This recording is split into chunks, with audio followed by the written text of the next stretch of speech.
Hi and welcome back. In this part of the chapter, we'll be studying about revolution and everyday life. This is the last part of the chapter, and we will be finally seeing how life used to function, okay, while the French Revolution was going on, and what are the other important things that you need to keep in your mind that is important regarding the French Revolution. So let's get started. There was abolition of censorship. Now you know that French Revolution it stood for the three tenets, that is liberty, equality, and fraternity. Liberty for all, freedom for all, equal laws for all. Nobody should be above law. Everybody should be equal law. Should be equal before law. And fraternity, that means a shared brotherhood, a community feeling. All right, being there for one another. So naturally, there was abolition of censorship. Means people could, if there was something that people did not like about the government, they were free to criticize about it. Basically, there was freedom of speech. All right. So the revolutionary governments took it upon themselves to pass laws that would translate the ideals of liberty and equality. In the summer of 1789, Declaration of the Rights of Man and Citizen proclaimed freedom of speech and expression to be a natural right. Means it basically basically proclaimed that every citizen should have the right to express himself or herself at the behest of say safety for all. Okay, so newspapers, pamphlets, books, printed pictures, etc. They all started flooding the towns of France, be it for the government or be it against the government. People were now free to express and voice their opinions. So the print culture naturally it flourished a lot during this era.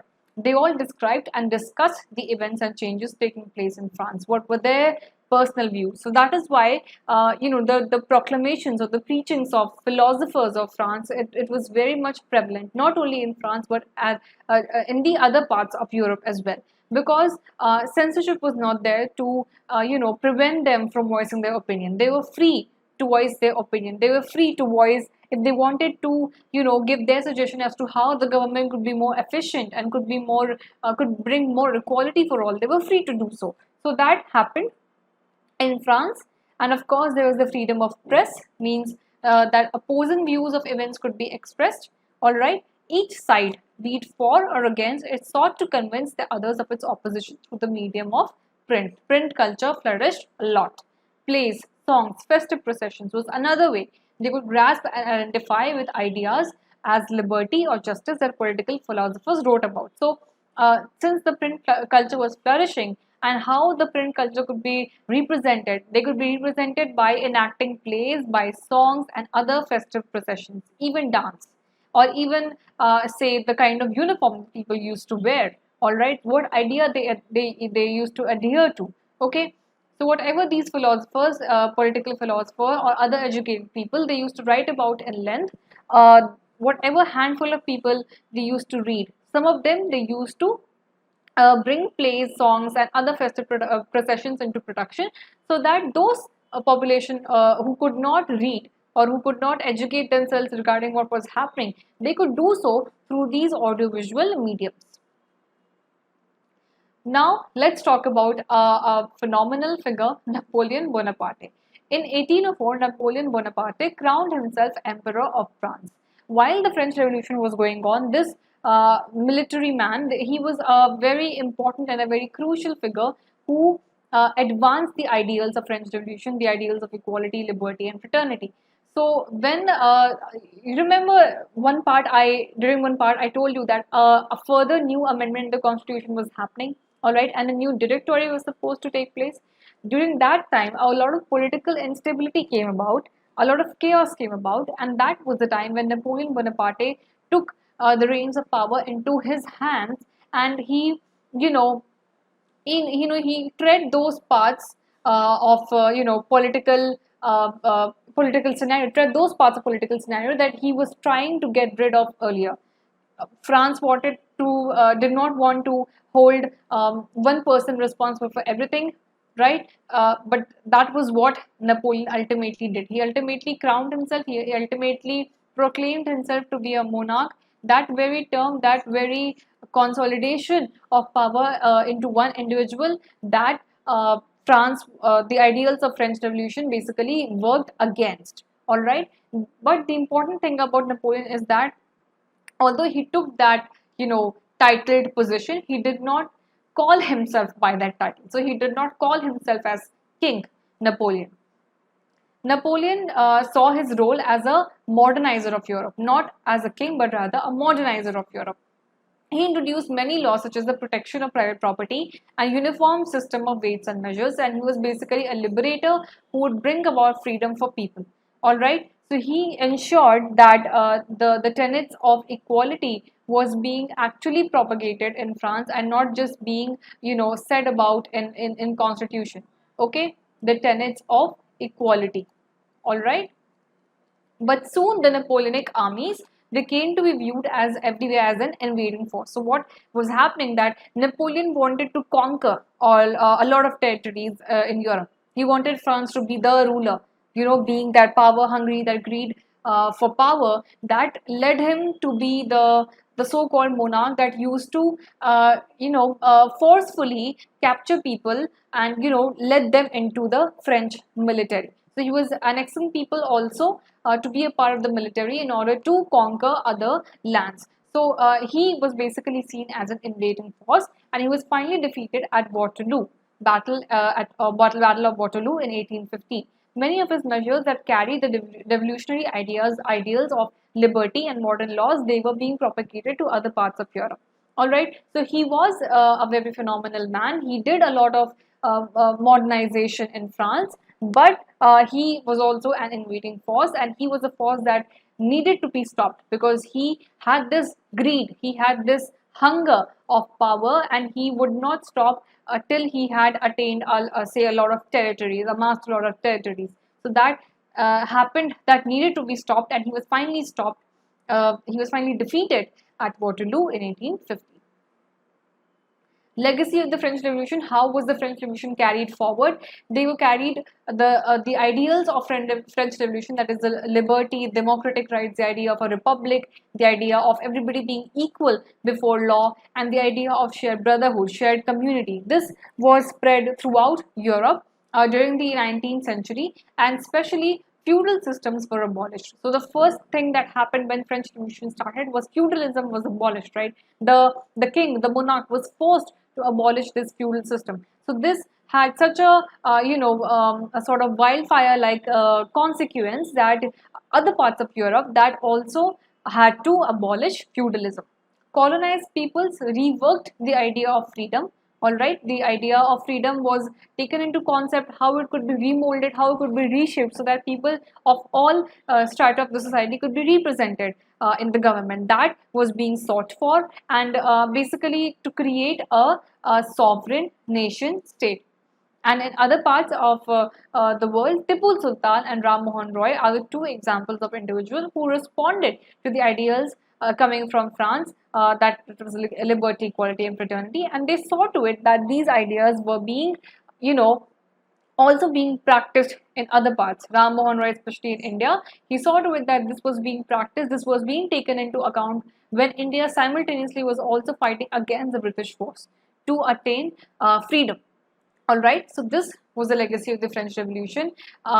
So till now we have covered all the important parts that happened, that led to this important revolution that happened during this French Revolution. So this is where this chapter comes to an end, and you need to remember all the different dates, what all happened after during these various timelines, and what was the plight of women, what was the plight of slaves, and what was the plight of the representation of people. Since the French Revolution, the whole idea behind this revolution was how the people would be represented. All right, so representation is important, be it on the political level, be it on the economic level, and also be it on the social level. With this, now let's come to a quick revision where I will help you recapitulate the important points of this chapter, the French Revolution. So let's get started with the revision. First, we are having the events timeline. We will have a look at the important dates where some important events happened that ultimately led to this revolution. In 1774, Louis XVI, he first became the king of France, and he faced empty treasury and growing discontent with society of the old regime. So naturally, during that time, France was helping other allies either gain freedom or either capture some colonies, and France itself was on the verge of capturing territories in order to expand its own territory. Okay, so wars were happening, and because of a lot of wars, the money, the treasury was getting empty. So when the King Louis XVI, he ascended the throne, what he first of all started with was the implementation of taxes, and with the advance of time, he started increasing these taxes so that the depletion of the treasury could be accounted for. In 1789, finally, the convocation of the Estates General, the three estates, that is the you have the clergy, and then you have the nobility, and then you have the common people. So these three estates, they finally met at the National Assembly. Okay, and Bastille was stormed because the third estate, they demanded that they should also get the representation, and they demanded that instead of each estate getting just one vote to cast, the people as a whole should get the right to cast vote. That means each individual should get the right to cast vote. This was not being paid heed to the clergy and the nobility. They stormed the Bastille, and finally the king had to abolish feudalism and had to agree to the demands of the National Assembly. In 1791, a constitution was framed to limit the powers of the king and to guarantee basic rights to all human beings. So in 1791, finally the constitutional monarchy came into place, where the monarchy was still there, but it was limited by the power of the three bodies, the legislative, the executive, and the judiciary, the three bodies that was being uh,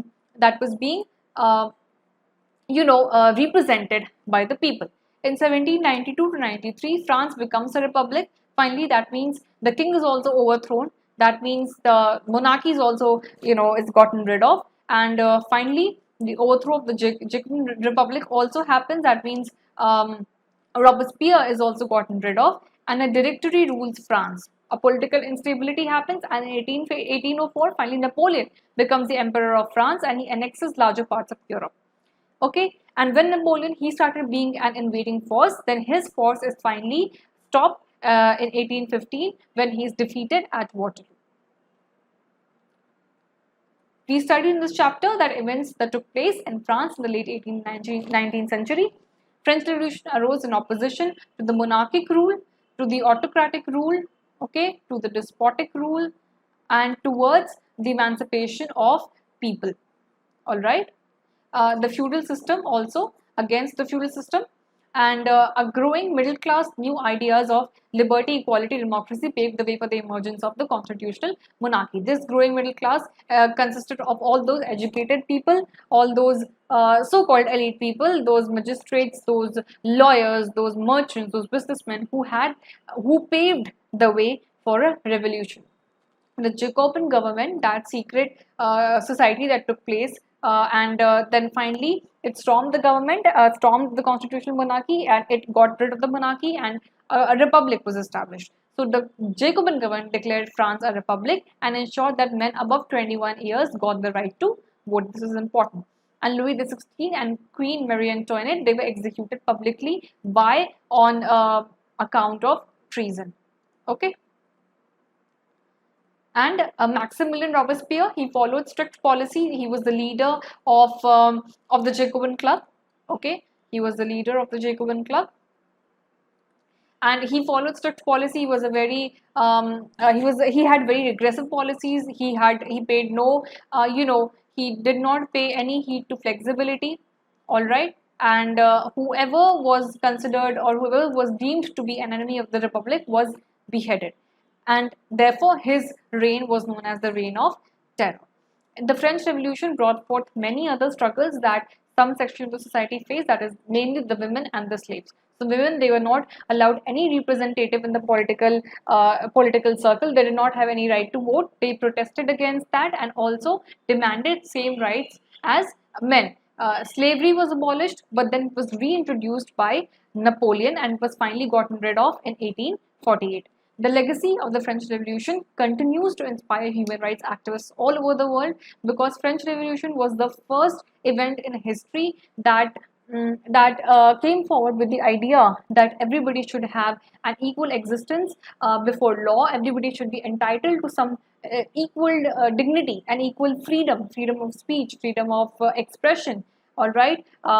And also that there should be a fraternity, there should be a common brotherhood uniting each individual. All right. So this was a very important event in history. Its repercussions, its consequences, they are still being very massively studied and very massively accepted in many parts of the world. So this was all for today. Thank you so much for joining me here, and take care and keep studying well.